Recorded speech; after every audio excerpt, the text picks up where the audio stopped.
hello sa inyo lahat. So, ito na yung video na interesado kayong malaman at for sure na tatapusin ito. Ito na yung katanungan na gusto nyo bang makarating dito sa Japan. Napakadaming mga Pilipino ang nandito na at marami pang gustong mga makarating. So, makakapunta naman talaga kayo dito. Maraming pagpipilian. Kung meron kang pamilya like ate, kuya, tita, nanay, magulang, pinsang, no? Pagdating naman sa mga pinsan, may level na mga ano yun, first cousin, third cousin, no, mga ano, parang may pagkaiba sa mga documents na needed. Pwede ka nang ma-invite kung meron kang friends dito, no? So, yan, ma-invite ka nila. Pero kasi, sa kanila kasi, kailangan nilang mag-provide ng mga dokumento na kailangan mo. As in, yung mga to is willing mag-provide ng mga kailangan mo at i-take yung all responsibility while you stay here in Japan. No? Pag sinabing ganun, yun, kukumpletuhin nila lahat ng kailangan mo, pati mga gastos mo, yung mga pag-stay mo dito, pagkain mo, lalo na kung may ginawa kang kasalanan while staying here, responsibilidad nila ikaw. So, ganun yun. At dyan sa Pilipinas, meron din ilang mga dokumento na kailangan mo naging provide like your own birth certificate, your own passport, and authorization letter about your birth certificate, no, that you giving that authority, na i-review ang yung dokumentong ganyan, and then yung itinerary plan, schedule of stay. Halimbawa, you're staying here for 30 days or 90 days, so total 3 months. Ididetalye mo doon anong gagawin mo sa buong buwan na yon, sa buong 90 days na yon. So, yun, kasama yun doon. Tapos, picture mo. And then, yung form naman sa agency yan. Sa mga agency na pupuntahan nyo, only accredited agency, you can search that on Google or maraming kaming mga vlogger na tulad ko na nag-search, ay nag-vlog na ng mga accredited agency na kung saan nyo willing mag-assist when you are flying Japan visa. Okay? So, yun yung pwedeng way mo na makarating dito kung approve ka. Kasi yung mga dokumento na yan, bubusisiin pa yan sa agency. Igaguide ka nila. Kung may kulang, pwede kang to follow up, bumalik anytime. Hanggang sa makumpleto mo yung mga requirements. I-check nila yan kung valid pa. Kasi lahat ng dokumento na galing dito sa Japan, napapadala dyan sa Pilipinas, is valid only for 3 months. Okay? Minsan nga parang mahigit 2 months lang no? Parang gusto nila, pag-alanganin na, you can apply with the new documents. You can back anytime. So, ganun yon.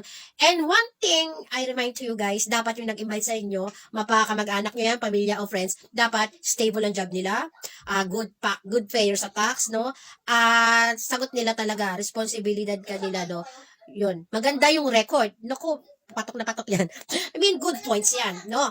Yan, pasensya na kasi sa mga bata maingay kasi, nagpi-play sila doon. So, good points yan. Tapos, eto, remind ko lang sa inyo, pagdating sa visa, kung approve o hindi, wala na sa, wala nang, labas na dyan ng agency. Kasi kahit sila, hindi nila alam yan kung ma-approve ka o hindi. Pero, once na pipick upin na ang iyong passport, ite-text ka nila. Pwede ka makatanggap ng text sa umaga, tanghali, o hating gabi, like sobrang gabi na 10:00. Kaya kinabukasan ka na babalik sa agency na yun kung saan ka nag-apply ng visa. And doon, in front to front, face to face, bubuklatin nila ang passport sa harapan mo at i-explain nila kung you are nag-run ng mabigyan ng visa. Kung for how many days you stay. Kasi ako, I applied 90 days. Ganito ang sabi, nag-run po kayo, ma'am. 90 days staying in Japan, yung mga ganun, no? Kasi meron iba talagang bakasyon lang, like 1 week, kasi kailangan nilang bumalik sa Pilipinas, may sarili din silang mga trabaho at mga business na babalikan.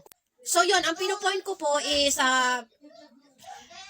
hindi isasabihin through call o through text kung ikaw ay approve o deny. Okay? So, yun. Sa agency, in front of you. Eto pa, you can go here, kung saan mo mga country gusto, by your own sariling gastos. Kailangan may trabaho ka, may pera kang ipon, may mga business ka. Kahit simple, basta ito ay business, no? At yan ay may mga certification. Minsan nahanapan ka ng mga ganyan, DTI permit. So, as in, may pang gastos ka sa booking ng hotel, plane ticket mo. Pero, you should prepare to the all consequence. Kasi kahit yung mga mapera na, once na nakompleto na nila ito at na-allowed sila na bigyan sila ng visa ng Japanese Embassy dyan sa atin sa Pilipinas. Ito naman ang issue, yung sa atin sa immigration, no, patuloy pa rin marami na-upload. So, nakakapanghinayang kasi yung nagastos, yung effort mo sa pagkumpleto, at yung sobrang nagdasal ka na sa Quiapo, sa Baclaran, sa bahay, no? Tapos yung immigration lang pala maglalaglag sa'yo. Oh my God, yung lahat ng perang ginastos mo, as in kumpleto ka na, hanap ka pa ng yearbook, char. So, yan, sana magbago na po yung immigration. Ay, pagdating naman sa usaping immigration, I agree sa mga dapat limitado lang, dapat mas mahigpit sila sa mga taong talagang lalabas ng bansa na hindi naman alam kung saan talaga sila pupunta, hindi sila sigurado o walang sasalo sa kanila sa bansa na yon. Pero yung mga taong talagang sanay na, travel na ng travel, biro mo nakaka-experience pa sila ng upload. I mean, yung talagang timer na, kasi alam na nila yung ginagawa nila, pero nakakaano talaga, nakakadismaya na na-upload sila. Pero mas nakakadismaya yung sa mga first timer na na-upload pa na pag-iiwanan ng airplane. Kasi nandun na lahat ng gastos eh. Halos nag-run na ni Lord yung visa mo. Thanks God. Tapos na-upload lang na immigration. So, yun yung mga topic sa vlog na to, sa video na to, na maaari kang makapunta dito sa Japan by invite your friends, relatives, family, or on your own. So, yan. Sana ibigay nyo. Stay tuned for more upload video. Bye-bye.